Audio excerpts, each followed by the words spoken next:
करके भी रात्रि को उनके पास 1-1.5 घंटा पढ़ने के लिए आते थे।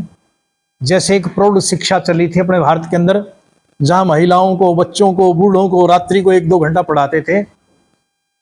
फिर वो समय के अनुसार उन्होंने दिन में पढ़ाना शुरू कर दिया और फिर सरकार ने धीरे धीरे चलते चलते जो है प्राइमरी विद्यालय 4वीं तक के विद्यालय खोले,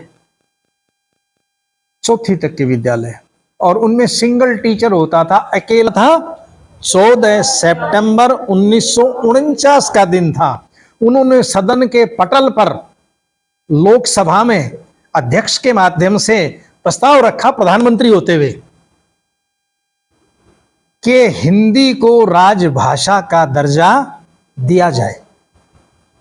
क्या क्या कह दिया मैंने? हिंदी को राजभाषा का दर्जा दिया जाए।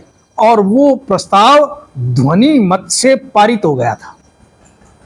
ध्वनि मत का मतलब सर्वसम्मति से, सर्वसम्मति से वो प्रस्ताव पारित कर दिया। यानी भारत के अंदर हिंदी को 14 सितंबर 1949 से राजभाषा घोषित कर दी गई थी। लेकिन जब उनकी प्रतिक्रियाएं आई कुछ समय के पश्चात, तो कुछ स्टेट्स ऐसी थी, कुछ राज्य ऐसे थे जिन्होंने इस प्रस्ताव का पूर्णतया अनुमोदन नहीं किया और आज भी नहीं कर रहे हैं। अब थोड़ा सोचो कि फारसी और विश्व की सबसे प्राचीन भाषा क्या है? बोलो। क्यों? मैं कह दूं नहीं है तो आप क्या कहोगे? मैं पहले कहा था बात करेंगे अपा। बेटा, दुनिया की सबसे बड़ी और प्रसिद्ध प्रयोगशाला अमेरिका के अंदर नासा है। क्या है? और भारत की बड़ी प्रयोगशाला क्या नाम है? इसरो। वो जो नासा नाम की प्रयोगशाला है उसमें केवल मात्र अकेले वैज्ञानिक तथ्यों का अध्ययन नहीं होता है, अन्य विषयों पर भी पूरा ध्यान दिया जाता है।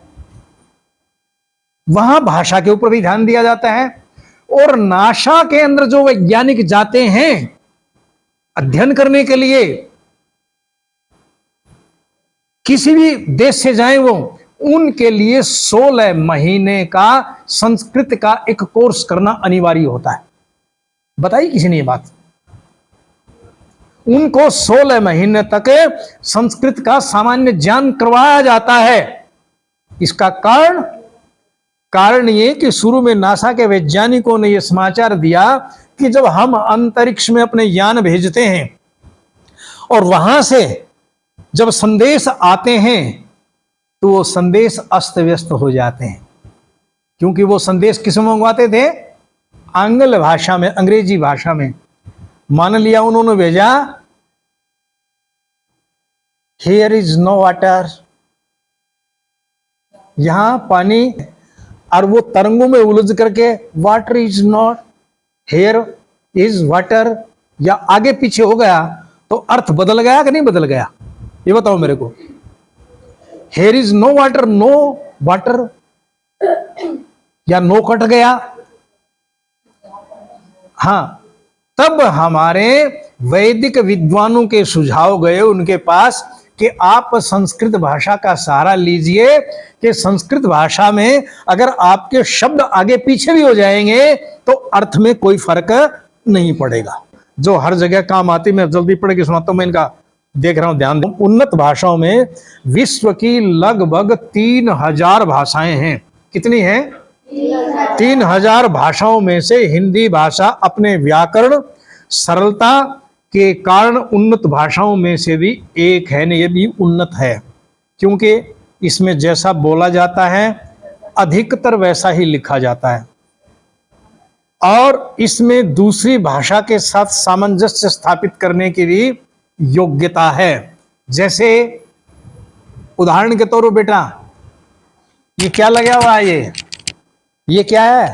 वार्ता के कारण अन्य भाषाओं के शब्दों को अपने में समाहित कर लेती है। ये भी मैंने बताया इसलिए हमें हिंदी शब्दकोश उर्दू, अरबी, फारसी, चीनी, जापानी, पुर्तगाली, अंग्रेजी आदि अनेक शब्द इसके अंदर मिल जाते हैं। और हिंदी भाषा के नियम अपवाद विहीन हैं।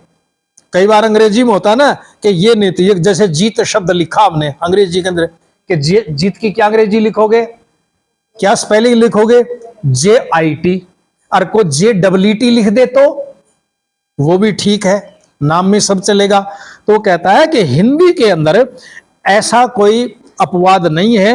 हिंदी एकमात्र ऐसी भाषा है जिसके आधार पर अधिकतर नियम अपवाद रहित है, और हिंदी भाषा का व्याकरण संस्कृत भाषा पर आधारित होने के कारण अपवादों की संख्या इसमें लगभग न के बराबर है, अपवाद नहीं है। अगला पॉइंट जो है ये नोट करने इसलिए बता रहा हूं, प्रसारित हो रही भाषा है। हिंदी दुनिया की सर्वाधिक तीव्रता से प्रसारित हो रही भाषाओं में से एक है। इसके अतिरिक्त Nepal, Mauritius, Fiji, Suriname, Uganda, दक्षिणी अफ्रीका, कैरेबियन देशों में ट्रिनिडाड, टोबैको, कनाडा आदि में हिंदी बोली और अच्छी खासी में समझी जाती है। आप अगर कनाडा में जाओगे तो वहां साथ ही साथ इसके उच्चारण को लेकर दुरूहता नहीं है। जैसे अंग्रेजी के अंदर हम क्या लिखते हैं, चेक, चेक, चेक की स्पेलिंग क्या होगी, CHEQUE, चेक, चे से बना। और फिर केमिस्ट्री शब्द CHEMESTRY, केमिस्ट्री, रसायन विज्ञान जिसको बोलते हैं। Cell, CELL, cell.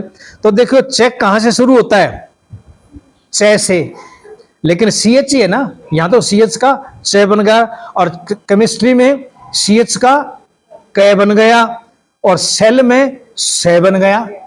ऐसा हिंदी में नहीं है, PUT और BUT, बट वहां तो ऊ बोल दिया यू को, और यहां बोला नहीं।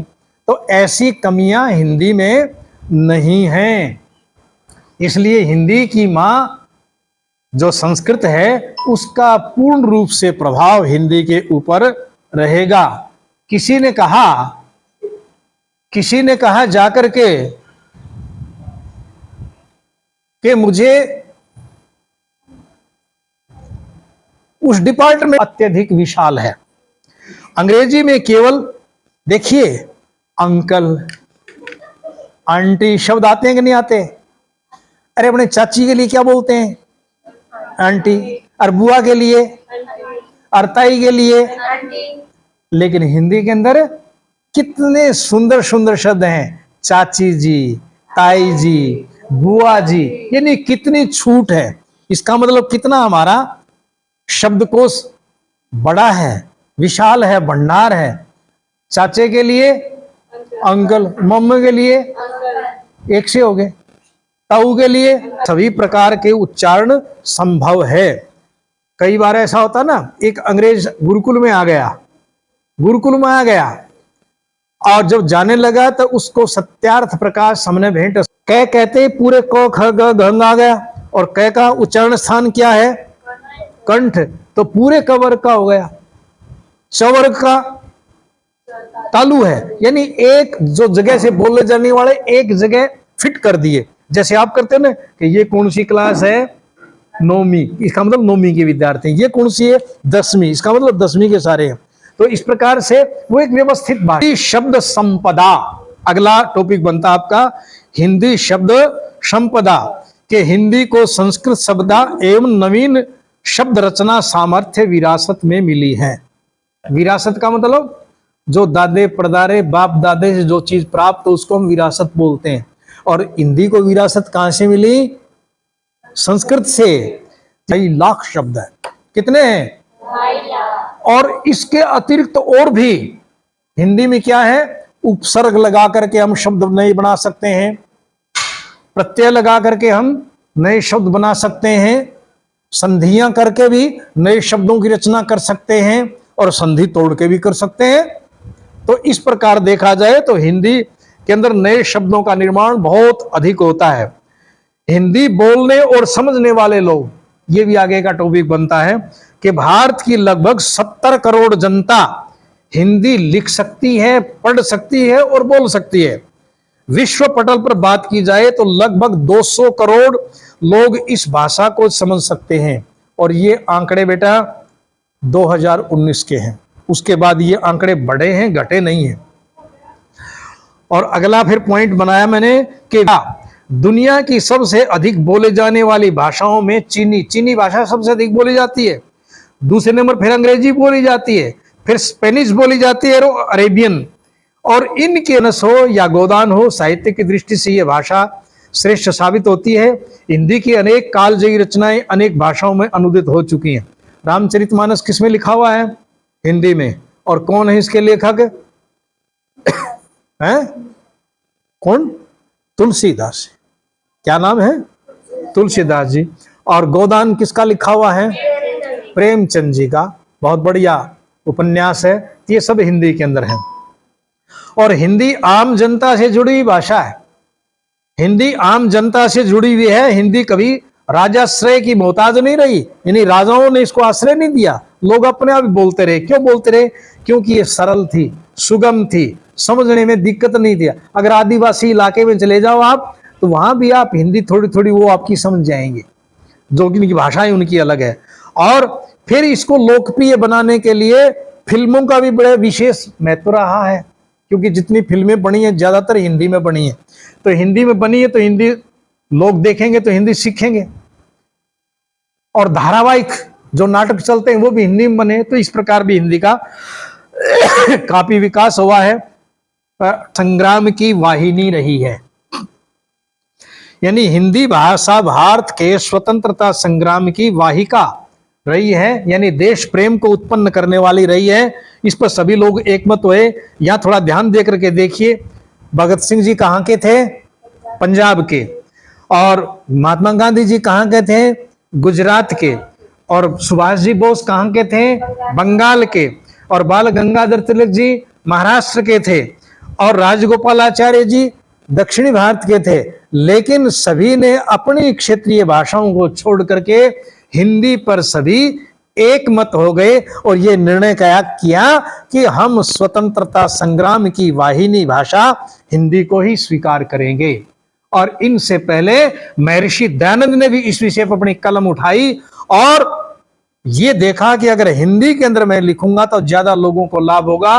उन्होंने अपनी गुजराती और संस्कृत को छोड़ करके हिंदी सीखी और अपने ग्रंथ ऋग्वेद आदि, भाष्य भूमिका, सत्यार्थ प्रकाश आदि, गौकरुणा निधि जितने ग्रंथ सब हिंदी में लिखे। संस्कृत भाषा भी अच्छी हो जाएगी। और विद्यालय हम क्या करते हैं? विद्यालय में